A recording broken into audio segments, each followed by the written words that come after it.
আসসালামু আলাইকুম রহমতুল্লাহ। এটা হলো জাদুর বক্স।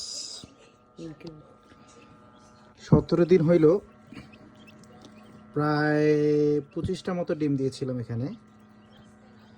আজকে সকাল থেকে বাচ্চা পড়ছে। খুব একটা অনুভূতি যা বলে বোঝানোর মতো না। আল্লাহ পাকের অশেষ রহমতে ডিমগুলো ফুটে বাচ্চা বের হয়েছে। কল্পনাও করতে পারিনি। আমি কিন্তু বাসায় এসে ডিস্টার্ব করতাম যে এটা কী জন্য দিছে বলতাম। আজকে যখন বাচ্চাগুলো পড়লো আমার খুব ভালোই লাগতেছে, যা বলে বোঝাতে পারবো না আপনাদেরকে।